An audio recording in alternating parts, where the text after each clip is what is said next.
अच्छा, यहाँ पर मैं थोड़ा सा मैं इश्क के नगमों से अलग हटाकर आपकी उस वायरल जो आपने वो कविता पढ़ी थी, जो पद्मावती को लेकर जो पूरा विवाद छिड़ा था, हालांकि उस विवाद को लेकर भी बहुत सारे टेढ़े मेढ़े उसमें से रेखाएं निकली जिनकी जरूरत शायद नहीं थी। लोग असली मुद्दे को समझ ही नहीं पाए कि विरोध क्यों हो रहा है और क्या होना चाहिए।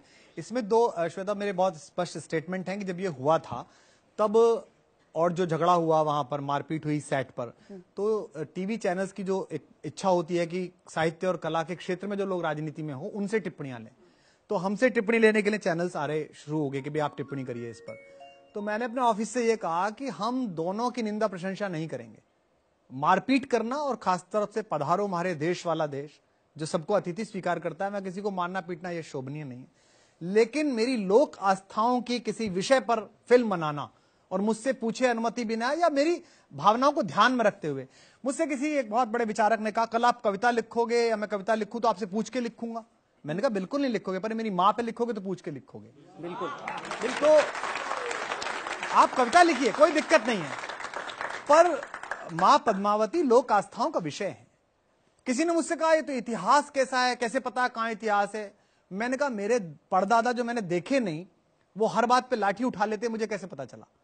मेरे दादा ने मेरे को बताया कि मेरे पिताजी हर बात पे लाठी उठा लेते थे। अब मैं अपनी बेटी को बता रहा हूं कि मेरे जो परदादा थे वो हर बात पे लाठी। अब मैं ढूंढूं इसका इतिहास कहां लिखा हुआ है किताब में। तो ये लोक गाथाओं से हमारे पास इतिहास आता है, वैसे आया।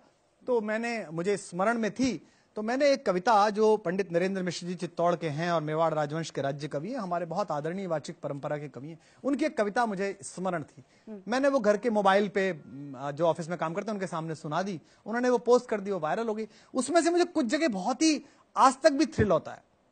जैसे जिस समय उसके पास जाती हैं वो गोरा के पास, सेनापति गोरा के पास, और कहती हैं कि अहंकार में मत रहो, अगर दिल्ली गई पद्मिनी तो फिर जीते जी पछताओगे, जीते जी राजपूती कुल में दाग लगा जाओगे। ऐसे समय में जो गोरा का आत्मविश्वास लौटता है, वो जो बात कहता है ना, तुम निश्चिंत रहो महलों में देखो समर भवानी और खिलजी देखेगा केसरिया तलवारों का पानी। अब यहां कई लोगों को दिक्कत